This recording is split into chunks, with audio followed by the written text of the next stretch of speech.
മക്കൾ സ്കൂളിൽ നിന്ന് വരാവുന്ന സമയമായപ്പോൾ തൊട്ട് ഇങ്ങനെ ആലോചിക്കാൻ തുടങ്ങി, എന്താ ഉണ്ടാക്കി വയ്ക്കുക മക്കൾക്ക്. വന്നുടനെ വിശക്കുന്നേന്ന് പറഞ്ഞിട്ടാണ് വരുന്നത്. അതിന് ഉച്ചയ്ക്ക് കൊണ്ടുപോകുന്നത് അത്രയ്ക്ക് തന്നെയാണ്.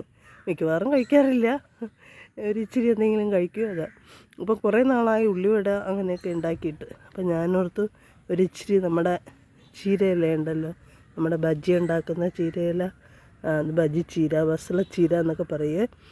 അപ്പോൾ അത് ഇതാ പടത്തി വിടാൻ സ്ഥലമില്ലാത്ത കാരണം അത് ഇങ്ങനെ തന്നെ പടർന്നു പോയിരിക്കുക കണ്ടോ. അപ്പോൾ ഇതുകൊണ്ട് ബജ്ജി ഉണ്ടാക്കിയാൽ മക്കൾക്ക് ഇഷ്ടമാണ്, നല്ല ഇഷ്ടമാണ്. നമ്മുടെ ഇല ഇങ്ങനെ വെച്ച് നമ്മുടെ ബജ്ജി ഉണ്ടാക്കും. അപ്പോൾ ഞാനോർത്ത് ഇന്ന് 2 ഉള്ളിയും ഈ നമ്മുടെ ചീര ഇലയും കൂടെയൊക്കെ ഇട്ടിട്ട് ഒരു ചെറിയ ഉള്ളിവട ഒന്ന് ഉണ്ടാക്കിയാലോ നിർത്തും മക്കൾക്ക്.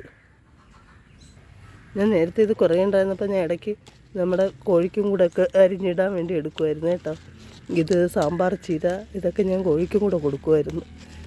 ഇത് വെറുതെ അങ്ങ് വളർന്നോളും കുറേ. എന്താ നമ്മുടെ ഇവിടെയും പടത്തി വിട്ടിരുന്നെങ്കിൽ നന്നായിട്ട് വളരുമായിരുന്നു. അപ്പം അതല്ലാത്തതുകൊണ്ട് ഇങ്ങനെ നിൽക്കുന്നത്.